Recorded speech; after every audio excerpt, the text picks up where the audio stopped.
Buenas noches a todos, espero sepan comprender en este momento la gorra, el look, que no es el ideal. Son casi las 2 de la mañana en el momento que estoy grabando esta clase y estoy despeinado y cansado, entre otras cosas, pero no quería que se queden sin la clase para el día viernes, adelantando los capítulos que nos faltan, ya que la semana pasada no había podido subir.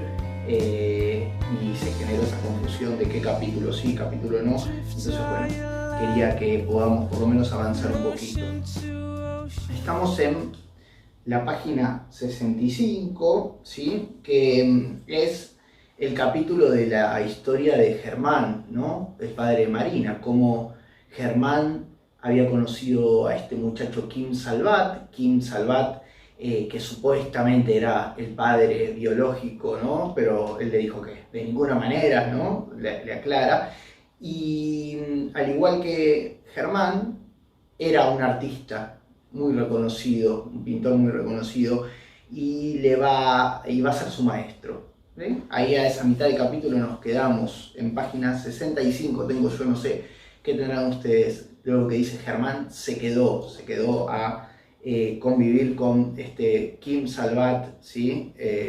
A convivir, a aprender más sobre el arte. Los años de aprendizaje con Kim Salvat fueron para Germán un salto a otro mundo. Por primera vez descubrió que alguien creía en él, en su talento y sus posibilidades de llegar a ser algo más que una pálida copia de su padre. Se sintió otra persona. En 6 meses aprendió y mejoró más que en los otros años anteriores de su vida.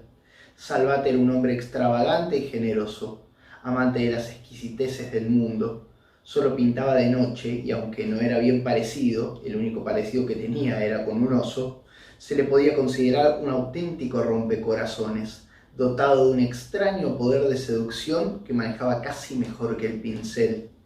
Modelos que quitaban la respiración y señoras de la alta sociedad desfilaban por el estudio de Germán, deseando posar para él y, según sospechaba Germán, algo más. Salvat sabía de vinos, de poetas, de ciudades legendarias y de técnicas de acrobacia amorosa importadas de Bombay. Había vivido intensamente sus 47 años. Siempre decía que los seres humanos dejaban pasar la existencia como si fueran a vivir para siempre y que esa era su perdición. Se reía de la vida y de la muerte, de lo divino y lo humano. Bueno, valga un poco la redundancia, ¿no? Cuando terminamos de la clase del viernes, apenas agarro el celular, veo que Carlos Ruiz Zafón, el autor de este libro, de Las luces de septiembre, del Príncipe de la niebla que ya leímos, falleció el viernes en horas de la madrugada, y esto tal vez tiene que ver con lo que dice acá, ¿no? Las personas piensan que van a vivir para siempre y tal vez ahora que todo es una metáfora de la muerte, hoy por hoy, lo que está pasando con la pandemia, lo que encontramos acá, esto que les digo de Zafón, para aprovechar nuestro tiempo, para ser conscientes de lo que hacemos en vida. Tal vez ese es el mejor homenaje que uno puede tener hacia las personas, aprovechar bien su tiempo. Cocinaba mejor que los grandes chefs de la guía Michelin y comía por todos ellos. Durante el tiempo que pasó a su lado, Salvat se convirtió en su maestro y su mejor amigo. Germán siempre supo que lo que había llegado a ser en su vida como hombre y como pintor se lo debía a Kim Salvat. Salvat era uno de los pocos privilegiados que conocía el secreto de la luz. Decía que la luz era una bailarina caprichosa y sabedora de sus encantos. En sus manos la luz se transformaba en líneas maravillosas que iluminaban el lienzo y abrían puertas en el alma. Al menos eso explicaba el texto promocional de sus catálogos de exposición. Pintar es escribir con luz, afirmaba Salvat. Primero debes aprender su alfabeto, luego su gramática. Solo entonces podrás tener el estilo y la magia. Fue Kim Salvat quien amplió su visión del mundo, llevándole consigo en sus viajes. Así recorrieron París, Viena, Berlín, Roma. Germán no tardó en comprender que Salvat era tan buen vendedor de su arte como pintor, quizá mejor. Aquella era la clave de su éxito. De cada 1000 personas que adquieren un cuadro o una obra de arte, solo una de ellas tiene una remota idea de lo que compra, le explicaba Salvat, sonriente. Los demás no compran la obra, compran al artista, lo que han oído y casi siempre lo que se imaginan acerca de él. Este negocio no es diferente a vender remedios de curandero o filtros de amor, Germán. La diferencia estriba en el precio. El gran corazón de Kim Salvat se paró el 17 de julio de 1938. Algunos afirmaron que por culpa de los excesos. Germán siempre creyó que fueron los horrores de la guerra los que mataron la fe y las ganas de vivir de su mentor. Podría pintar 1000 años, murmuró Salvat en su lecho de muerte, y no cambiaría un ápice la barbarie, la ignorancia y la bestialidad de los hombres. La belleza es un soplo contra el viento de la realidad, Germán. Mi arte no tiene sentido, no sirve para nada. La interminable lista de amantes, sus acreedores, amigos y colegas, las docenas de gentes a quien les había ayudado sin pedir nada a cambio, le lloraron en su entierro. Sabían que aquel día una luz se apagaba en el mundo y que en adelante todos estarían más solos, más vacíos. Salvat le dejó una modestísima suma de dinero y su estudio. Le encargó que repartiese el resto, que no era mucho, porque Salvat gastaba más de lo que ganaba y antes de ganarlo, entre sus amadas y amigos. El notario que se hacía cargo del testamento entregó a Germán una carta que Salvat le había confiado al presentir que su final estaba próximo. Debía abrirla a su muerte. Con lágrimas en los ojos y el alma hecha trizas, el joven vagó sin rumbo toda la noche por la ciudad. El alba le sorprendió en el rompeolas del puerto y fue allí, a las primeras luces del día, donde leyó las últimas palabras que Kim Salvat le había reservado. Querido Germán, no te dije esto en vida porque creí que debía esperar el momento oportuno, pero temo no poder estar aquí cuando llegue. Esto es lo que tengo que decirte. Nunca he conocido a ningún pintor con mayor talento que tú, Germán. Tú no lo sabes todavía ni puedes entender, pero está en ti y mi único mérito ha sido reconocerlo. He aprendido más de ti, de lo que tú has aprendido de mí, sin tú saberlo. Me gustaría que hubieras tenido al maestro que mereces, alguien que hubiese guiado tu talento mejor que este pobre aprendiz. La luz habla en ti, Germán. Los demás solo escuchamos. No lo olvides jamás. De ahora en adelante tu maestro pasará a ser tu alumno y tu mejor amigo siempre. Salvat. Una semana más tarde, huyendo de recuerdos intolerables, Germán partió para París. Le habían ofrecido un puesto como profesor en una escuela de pintura. No volvería a poner los pies en Barcelona en 10 años. En París, Germán se labró una reputación como retratista de cierto prestigio y descubrió una pasión que no le abandonaría jamás: la ópera. Sus cuadros empezaban a venderse bien y un marchante que le conocía de sus tiempos con Salvat decidió representarle. Además de su sueldo como profesor, sus obras se vendían lo suficiente para permitirle una vida sencilla pero digna. Haciendo algunos ajustes y con ayuda del rector de su escuela, que era primo de medio París, consiguió reservarse una butaca en el Teatro de la Ópera para toda la temporada. Nada ostentoso, un anfiteatro en sexta fila y un tanto tirado a la izquierda. Un 20% del escenario no era visible, pero la música llegaba, gloriosa, ignorando el precio de butacas y palcos. Allí la vio por primera vez. Parecía una criatura salida de uno de los cuadros de Salvat, pero ni su belleza podía hacerle justicia a su voz. Se llamaba Kirsten Auermann, tenía 19 años y según el programa era una de las jóvenes promesas de la lírica musical.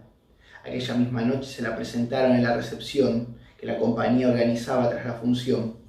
Germán se coló alegando que era crítico musical de Le Monde. Al estrechar su mano, Germán se quedó mudo. Para ser un crítico habla usted muy poco y con bastante acento, bromeó Kirsten. Germán decidió en aquel momento que se iba a casar con aquella mujer, aunque fuese la última cosa que hiciera en su vida. Quiso conjurar todas las artes de seducción que había visto emplear a Salvat durante años, pero Salvat solo había habido uno y habían roto el molde. Así empezó un largo juego del ratón y el gato que se prolongaría durante 6 años y que acabó en una pequeña capilla de Normandía una tarde de verano de 1946. El día de su boda, el espectro de la guerra todavía se olfateaba en el aire como el hedor de la carroña escondida. Kirsten y Germán regresaron a Barcelona al cabo de poco tiempo y se instalaron en Sarriá. La residencia se había convertido en un fantasmal museo en su ausencia. La luminosidad de Kirsten y 3 semanas de limpieza hicieron el resto. La casa vivió una época de esplendor como jamás la había conocido. Germán pintaba sin cesar, poseído por una energía que ni él mismo se explicaba. Sus obras empezaron a cotizarse en las altas esferas y pronto poseer un Blau pasó a ser requisito sine qua non de la buena sociedad. De pronto su padre se enorgullecía en público del éxito de Germán. Siempre creía en su talento y que iba a triunfar. Lo lleva en la sangre como todos los Blau. Y no hay padre más orgulloso que yo. Pasaron a ser sus frases favoritas y a fuerza de tanto repetirlas llegó a creérselas. Marchantes y salas de exposiciones que años atrás no se molestaban en darle los buenos días se desvivían en congraciarse con él. Y en medio de todo este vendaval de vanidades e hipocresía, Germán nunca olvidó lo que Salvat le había enseñado. La carrera lírica de Kirsten también iba viento en popa. En la época en que empezaron a comercializarse los discos de 78 revoluciones, ella fue una de las primeras voces en inmortalizar el repertorio. Fueron años de felicidad y de luz en la villa de Sarriá. Años en los que todo parecía posible y donde no se podía adivinar sombras en el horizonte, la línea del horizonte. Nadie dio importancia a los mareos y a los desvanecimientos de Kirsten hasta que fue demasiado tarde. El éxito, los viajes, la tensión de los estrenos lo explicaban todo. El día en que Kirsten fue reconocida por el doctor Cabrils, 2 noticias cambiaron su mundo para siempre. La primera, Kirsten estaba embarazada. La segunda, una enfermedad irreversible de la sangre le estaba robando la vida lentamente. Le quedaba 1 año, 2 a lo sumo. El mismo día, al salir del consultorio del médico, Kirsten encargó un reloj de oro con una inscripción dedicada a Germán en la General Relojera Suiza de la Vía Augusta. Para Germán, en quien habla la luz, K.A., 19 de enero de 1964. Aquel reloj contaría las horas que le quedaban juntos. Bueno, ese reloj es el que se lleva a Oscar en esos primeros capítulos. Y K.A. ahora sabemos que es Kirsten Auermann. Por eso el reloj tenía un valor más sentimental que económico, claramente. Kirsten abandonó los escenarios y su carrera. La gala de despedida se celebró en el Liceo de Barcelona con Lacmé de Delibes, su compositor predilecto. Nadie volvería a escuchar una voz como aquella. Durante los meses de embarazo, Germán pintó una serie de retratos de su esposa que superaban cualquier obra anterior. Nunca quiso venderlos. Un 26 de septiembre de 1964, una niña de cabello claro y ojos color ceniza, idénticos a los de su madre, nació en la casa de Sarriá.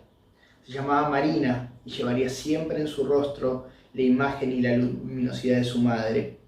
Kirsten Auermann murió 6 meses más tarde, en la misma habitación en que había dado a luz a su hija y donde había pasado las horas más felices de su vida con Germán. Su esposo le sostenía la mano, pálida y temblorosa entre las suyas. Estaba fría ya cuando el alba se la llevó como un suspiro. Un mes después de la muerte, Germán volvió a entrar en su estudio, que se encontraba en el desván de la vivienda familiar. La pequeña Marina jugaba a sus pies. Germán tomó el pincel y trató de deslizar un trazo sobre el lienzo.